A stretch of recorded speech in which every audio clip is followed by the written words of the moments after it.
Hello, everybody, I'll start again.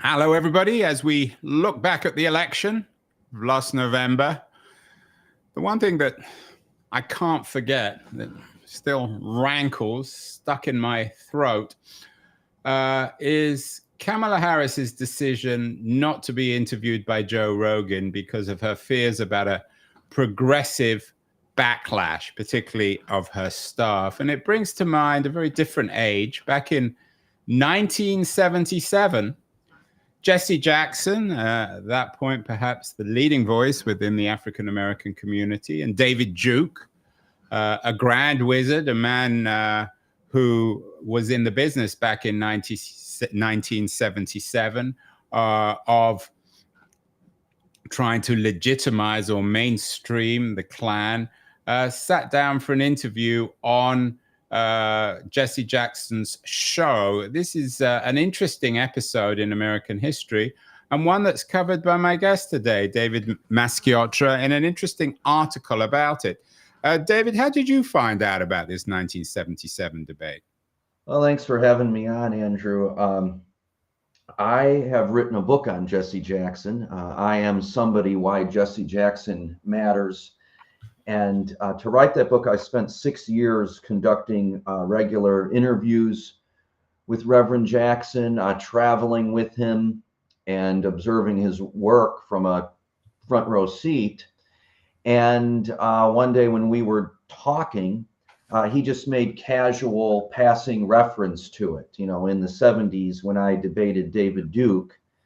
And I stopped him and said, wait a minute, you debated David Duke? And we discussed it. And he said that debate is part of the bedrock of democracy. And he delineated this philosophy of moral jujitsu, that if one is sufficiently skillful as a debater, as a rhetorician, as a political advocate, as certainly Jackson was and is, then one can use the force of someone who is reactionary, regressive, and in Duke's case, revolting, and his views were outright evil, use their own force against them and expose them as foolish and contemptible. So the debate is available in its entirety online. One can find it. It's linked in my piece. And my mind immediately went there when I read that young progressive members of the Kamala Harris campaign staff convinced her, this is according to Jennifer Palmieri, who was an aide for Bill Clinton and worked for the Harris campaign, to back out of a sit-down discussion with Joe Rogan because they said that it would create, as you suggested, a backlash. Rogan, according to their view, is a chauvinist. He's a transphobe. He's a peddler of noxious conspiracy theories. I happen to agree with all of that, but I think that the decision not to sit with him was not only costly and harmful to the campaign, but especially in juxtaposition to Jackson's courage and confidence and brilliance, exposes a weakness in the contemporary progressive mindset. David, could we reverse this? Might there be people on the right who might credit Duke with sitting down with Jackson, or is this a one-way street? And when they're looking back, I know that last year we had John Gantz on the show. His book has done very well, When the Clock Broke, Con Men, Conspiracists, and How America Cracked Up in the Early 1990s. It's a book about the reinvention of the right and the mainstreaming, actually, of David Duke in the 1990s. But could this argument be put on its head? Might you have a Steve Bannon or a Stephen Miller who might say, well, we should credit Duke with going on to the Jackson show and being open to discussing ideas? Well, certainly. And I know that Duke, even though Duke seems, if you watch the debate, it's evident by the end that Duke is aware that Jackson demolished him, because Duke makes of course, a racist comment, but he says Jesse Jackson's intelligence isn't representative of the black race, and he says it rather nervously. Which is an astonishing remark. I mean, a kind of eugenicist remark Of that what, course, black people's IQs are lower than white people's. right. And of course, this is what Duke believed, and Charles Murray mainstreamed in the 80s with Yeah, but would you collapse Murray and Duke? Well, they have some similarities, but to answer your question, Duke did, even though he appeared to acknowledge he lost the debate, he did see it as a propaganda victory, because he did believe that sitting next to Jackson elevated his legitimacy in mainstream society, which is a risk that I think one must be willing to take if one is in the public arena fighting for worthy causes such as civil rights. When you allow opponents of your position to go unchallenged, then you allow their cohort, their flock, to feel as if they have the moral high ground. And what Jackson did was he exposed Duke as not having the moral high ground. And I'm not sure one can persuade the followers of a Klansman, but he also showed that, by Duke's own admission, a black person, a black civil rights leader, is not easy to caricature and dismiss.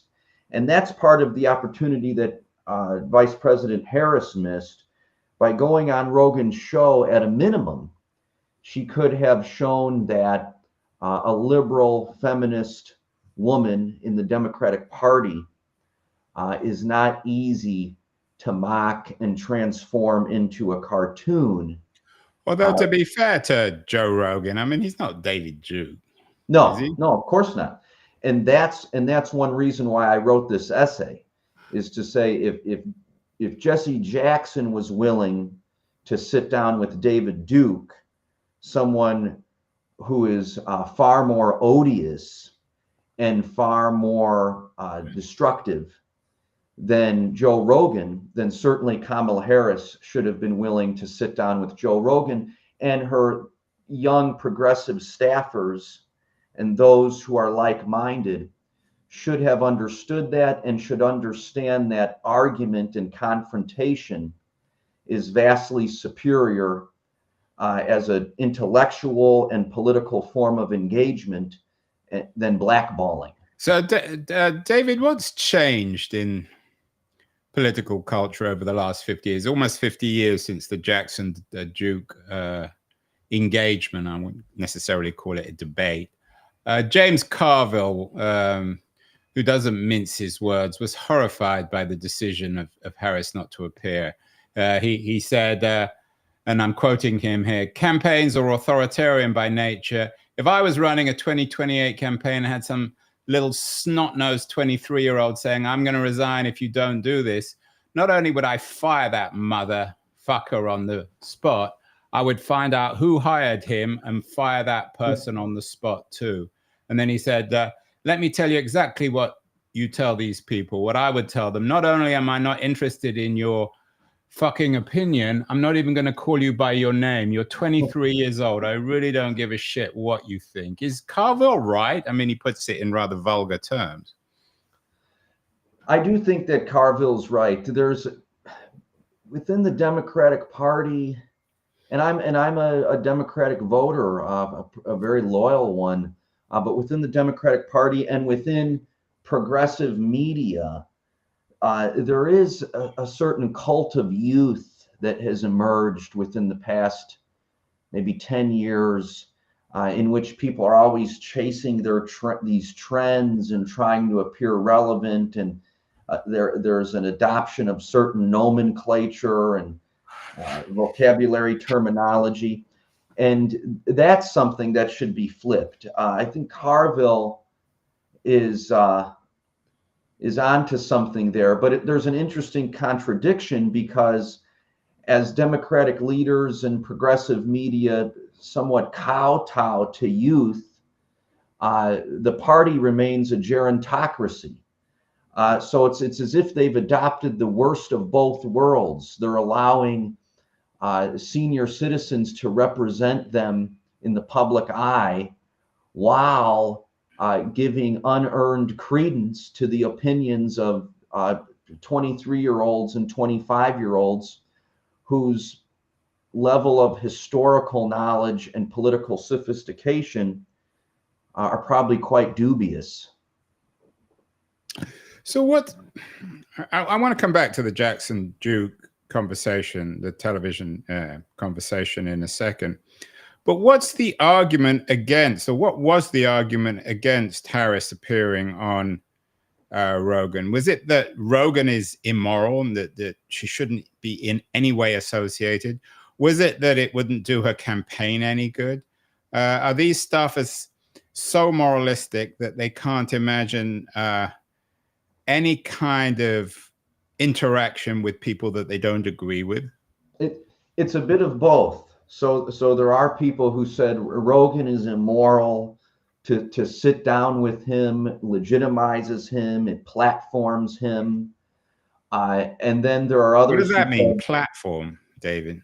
Well, I used that wrongly. Rogan has his own platform, of course, but it legitimizes him. Just to stay with that one, it as the vice president, as a candidate for the presidency, if you sit down with this chauvinistic comedian, transphobe, conspiracy theorist, you elevate him to your level.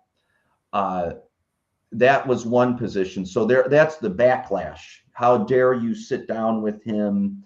You've insulted all of the people that support you and find Rogan offensive. And then there were others who said, well, anyone watching Rogan isn't going to vote Democratic anyway. So why give him the time of the day? Why waste your time on a program where 90-something% of the viewers are already Republican? Yeah, I mean, this phrase, how dare you, it's so hardcore Puritan. I mean, is this in some ways a return on the left to the intolerant Puritanism of the founding fathers? This sort of witch hunt like language. How dare you? What does that even mean? I hear this phrase all the time. How dare you? But what does it mean? There's a juvenile mentality that posits sitting down with someone who has expressed offensive views somehow sanctions those views. So in the essay that I wrote, I compare it to cooties. Joe Rogan has cooties, and therefore sitting down with him will give you cooties as well. When in the end, the actual result is the appearance of weakness and the appearance of an unwillingness to confront the adversary and put one's views under the fire. And that's one thing. Even if over 90% of Rogan's viewers would have voted Republican anyway, which is something I don't know is a fact, but let's concede that that's the case. Sitting down with Rogan and having a good moment, confronting him on some of his nonsense would have, if nothing else, fired up Kamala Harris's base of voters. And I should say, so it's not all criticism of the current vice president, her best moment in the campaign was her debate with Donald Trump. Even by the admission of Trump supporters, she won that debate handily and decisively.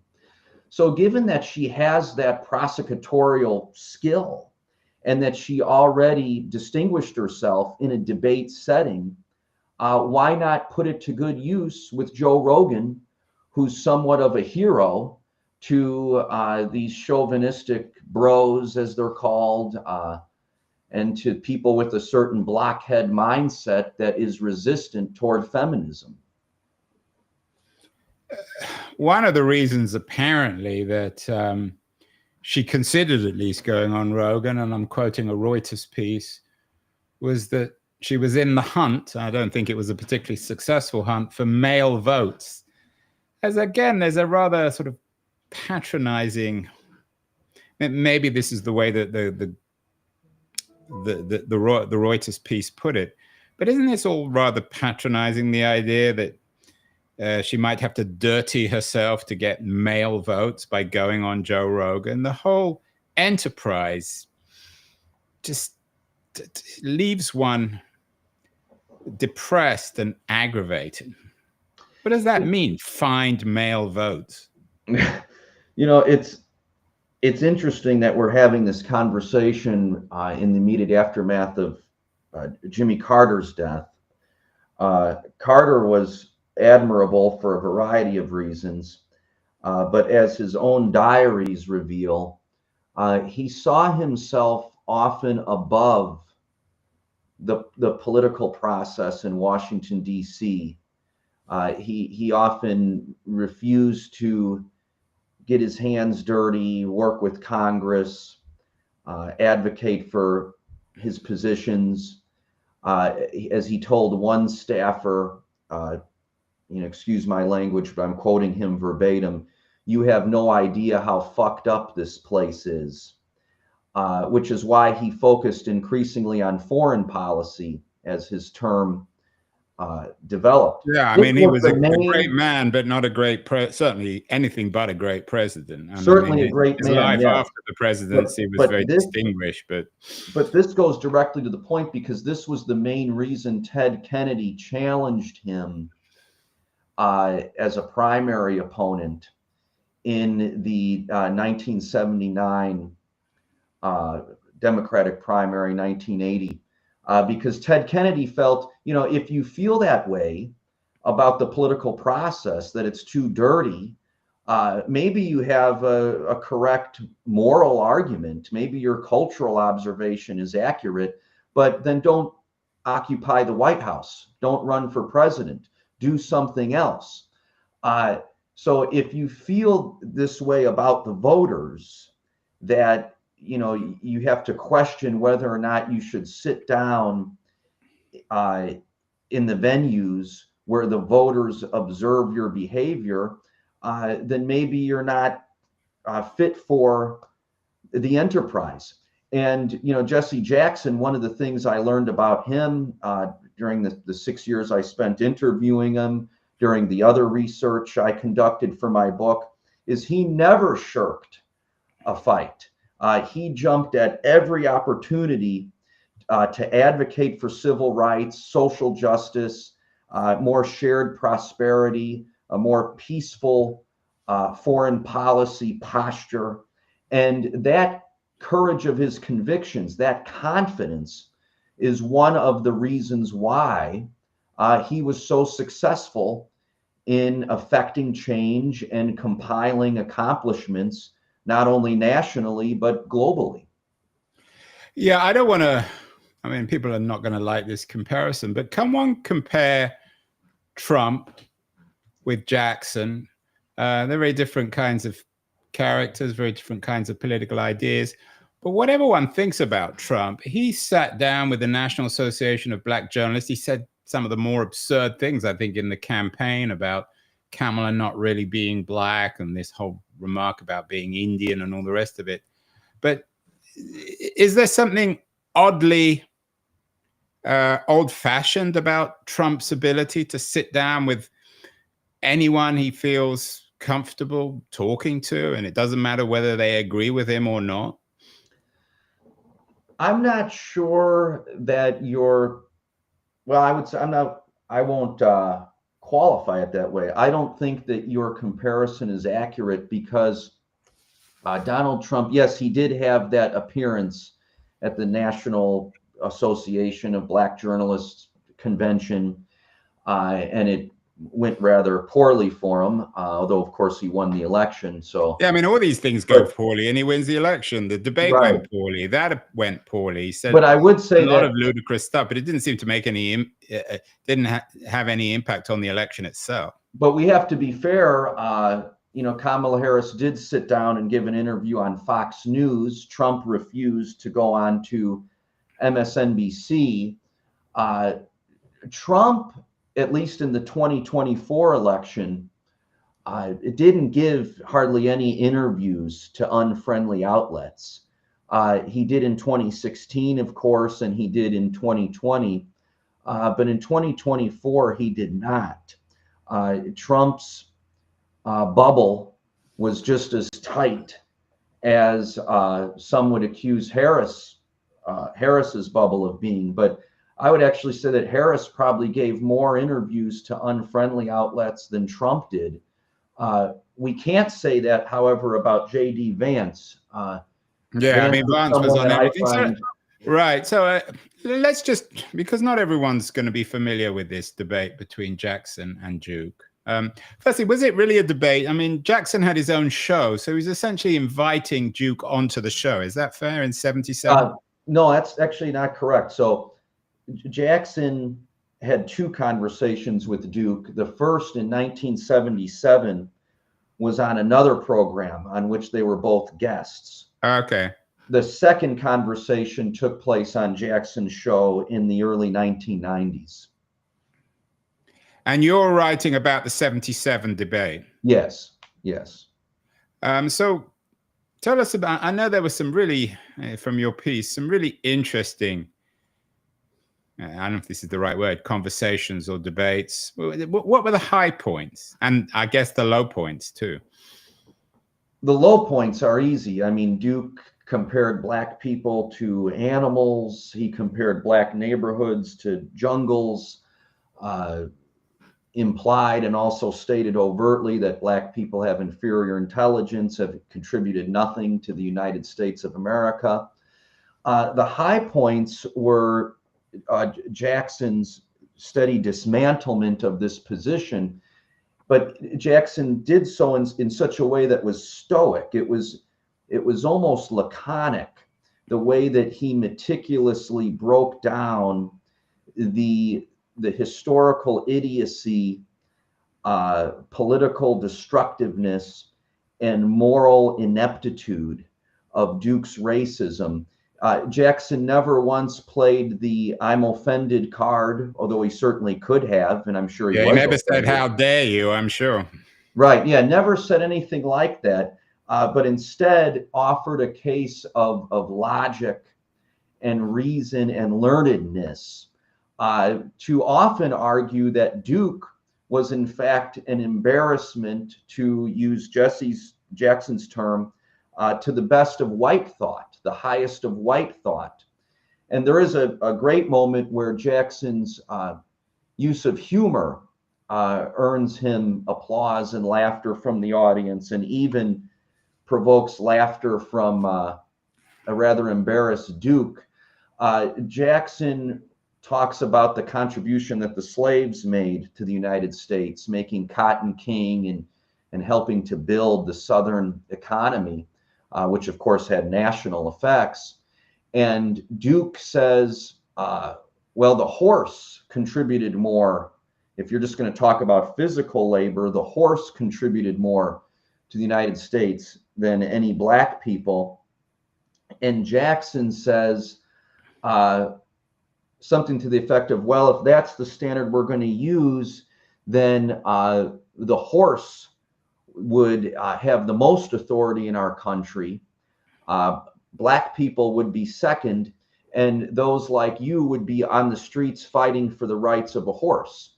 So yeah, these are, that's the kind of moment that shows how the use of logic, reason, information. Yeah, I can't imagine, David, this conversation taking place in the 2020s with exactly. anyone within, anyone on the, and I use this term carefully, far right. I think that's overused, that term, but certainly people who talk about black people being inferior to whites and all the rest of it. I mean, that's far right. That's neo-Nazi ideology. If you had someone like that and someone from a mainstream figure from within the African American community, it's impossible to imagine this kind of conversation taking place in the 2020s, isn't it? It certainly is, and it's even impossible to imagine the debate that took place between James Baldwin and William F. Buckley. Yeah, Now, that's another one. The Baldwin Buckley conversation. Right, and now Buckley, of course. What year was that?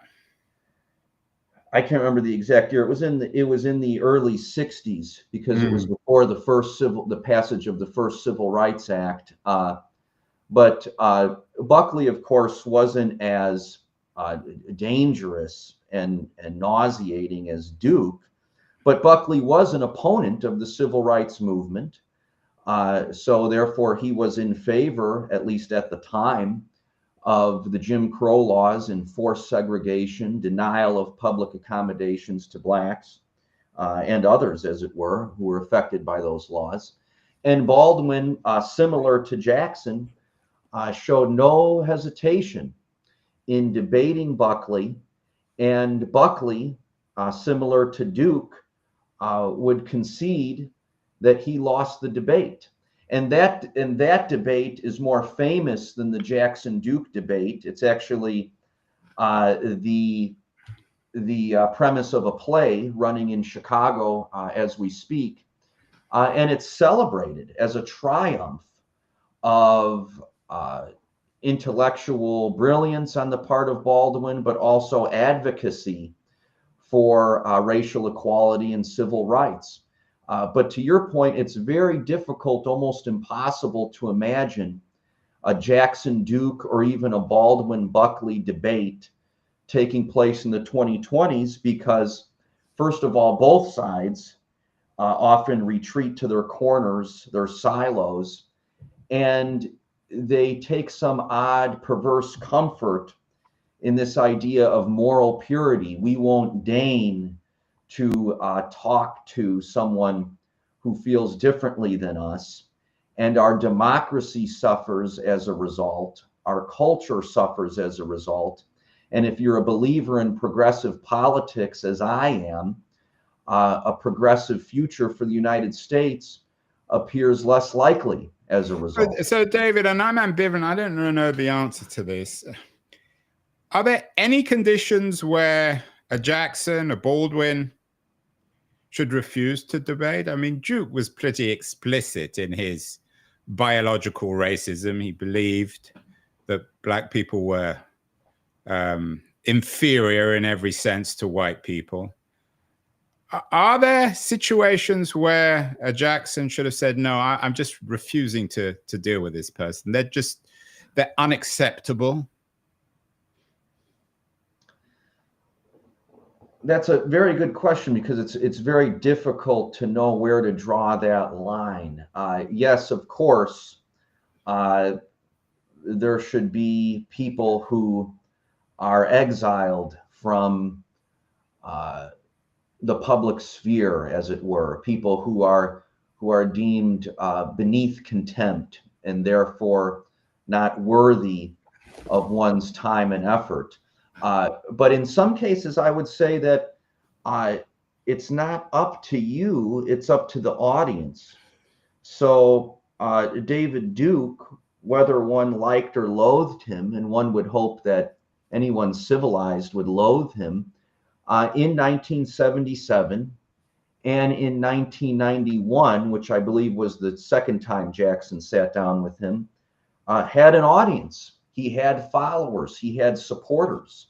And Jackson said in '77, during their initial debate, he said, the reason that I agreed to do this is because as white people begin to experience some of the economic hardships that Black and Latino people have known for a long time, many of them will become increasingly susceptible to forms of political and racial demagoguery.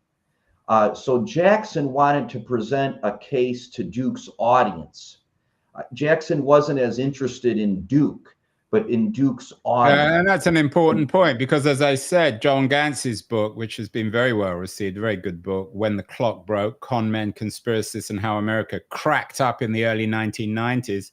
This cracking up was the mainstreaming, again, to use a rather ugly term, of men like David Duke, who increasingly became acceptable within the Republican Party. Maybe not quite Duke, but certainly those ideas.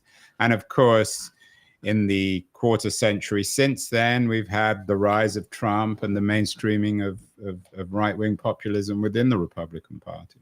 Right. One thing that you find with the history of the Republican Party, and of course there's exceptions to this, there are people within the Republican Party who are quite admirable, but they're never that far removed from white supremacy, sexism.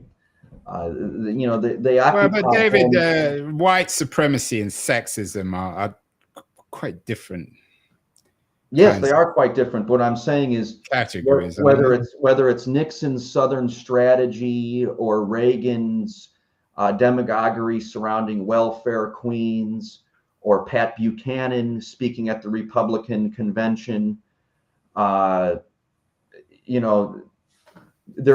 Republican Party has always played games with these people and winked and nodded to them. To your first point, which makes confronting them all the more important. And I wonder if this goes the other way. Luigi Mangione's assassination of a senior healthcare executive has, as you know, has elicited a great deal of not just controversy, but some sympathy on the left. I don't know if it's the left, certainly amongst people who believe that we have the right to violence. We've touched on this on a number of conversations on the show. Should, for example, people sympathetic to Mangione be debated by more mainstream, shall we say, liberals who believe that, who will argue that there's never any right to violence, whether or not you agree with your opponent? Can we reverse this? Do we always have to think of it as the equivalent of David Duke on the right? Isn't there an equivalent on the left? Yes, certainly. And the fact that these debates are becoming all the more important indicates a certain level of political and cultural decline. If you're debating, is the cold-blooded murder of a health insurance industry executive justifiable, you're indicating that your society has undergone some moral degradation in the first place. But I would say the celebration of Mangione, and I say this as someone who believes that our healthcare system is in desperate need of reform and that the health insurance industry commits myriad injustices. But the celebration of Mangione offers a dark, logical endpoint of politics once debate is itself demonized. If you see debate as unworthy of you, and if you see sitting down with someone who has a different viewpoint as indicative of some kind of disease, then you're getting awfully close to feeling that, well, if someone's not worthy of my time and energy in debate, maybe that person isn't worthy to have any position, or maybe that person isn't worthy to even exist. We're moving past the democratic politics of argument, engagement, and persuasion, and moving into a politics of rage, hatred, bitterness, and violence. And the celebration of Mangione shows how that has taken root on the left as well as the right. I mean, on the left, you could argue, some people would certainly argue, that when it comes to something like Gaza, for example, the American political establishment from left to right is unwilling and incapable of addressing the mass murder, as they would put it, of tens of thousands of Palestinian civilians. So it's the culture that's rotten. When America, perhaps in some ways, goes back to Vietnam, when America is backing an illegitimate regime that's now considered terroristic by the United Nations, we can't necessarily blame young people or people on the right or the left. Isn't there a bigger problem here of an unwillingness, a cultural unwillingness to address the dirty secrets that we're all uncomfortable with but not willing to discuss? I don't remember the last time there was even a serious debate on Israel-Palestine on American television. Both sides would refuse to talk to the other. And of course, on campuses, university presidents are increasingly clamping down on demonstrators. Yes. So there's a sort of a broader, perhaps, intolerance, which is very, very troubling. We can't just blame it on people who work for or people who work for Kamala Harris. Of course not. Of course not. It's something that is bipartisan, and it's something that has encroached upon all of the institutions of our society. You raised some very good examples. On the other side of the Israel-Palestine debate, you have writers calling for a boycott of Israeli publishing companies. It's always the boycotting, whether it on one side or the other. Right. And particularly writers. And it's always particularly troubling when writers are calling on the boycotting of other writers. Right. And there were trade magazines that refused to advertise Bernard Henry Levy's book, Israel Alone. So there's a real, I hate the phrase both sides because it sounds so wishy-washy. But with the Israel-Palestine debate, there's an instinct towards censorship and repression on both sides. But to your question about the secrets, I would say, and the darkness of our society and unwillingness to confront it, I would say what's darker and more evil and destructive than the state-sanctioned terrorism and racism of Jim Crow and Jesse Jackson and his mentor and at one point boss, Martin Luther King Jr., along with Andrew Young and Fannie Lou Hamer and all the heroes of the civil rights movement, they confronted that darkness and that evil and that terror through democratic means, and they succeeded. As adults, as they took the high, I wouldn't say they took the high moral ground. They took the high, or Jackson took the high intellectual ground. Yes, and they also took the civil rights movement as a whole took the high moral ground as a method of strategy, but also evidence of belief in a well-defined moral philosophy of civil disobedience and nonviolent protest and resistance.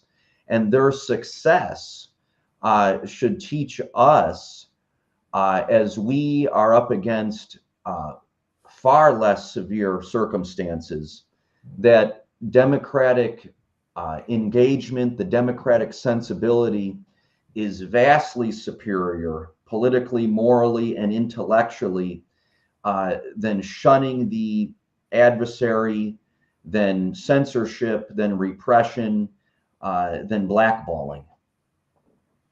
Yeah, and I think we've got to end in a second, David, but it seems as if we've got two things going on at the same time. On the one hand, we have our echo chamber culture dominated by social media, where people are more and more angry and angrier, more and more outrageous, talking to themselves or talking to their own community, more and more intolerant of the other side. But we're missing a public space where a Jackson can sit down with a Duke. So that only compounds the other world. And I don't know how to bring them together. Yes. And another person we could discuss is I wrote a column for Salon paying tribute to Phil Donahue after his death. And of course, Donahue did thousands and thousands of shows, so some of them were a little goofy. But Donahue's best work was sitting down and having intelligent conversation with Ayn Rand, Milton Friedman, to members of the American Communist Party. Donahue sat down with Louis Farrakhan. He sat down with David Duke. He interviewed Jesse Jackson. So there was this spirit of conversation and curiosity that not only Donahue, of course, but many people understood was part of the lifeblood of a democratic society. And as that spirit has been exorcised and is no longer present, we certainly must worry about the future of our democracy, because a democratic system of governance depends upon a culture that prizes and promotes the values of democratic values. Yeah, well said, David. I think you're definitely onto something in reminding ourselves of this Jackson Duke debate. Whether it's a debate or a conversation, I'm not sure, but it's an important piece. Congratulations on it. And we will talk again, no doubt, in the year about how to revive and strengthen American democracy. This is the heart of the issue, I think, that we're discussing. And you've done a very, very good job reminding us of the role of Jesse Jackson in underlining the power of intellectual ideas and expressing oneself in a responsible, coherent way. So thank you so much, David Masciotra. Thank you.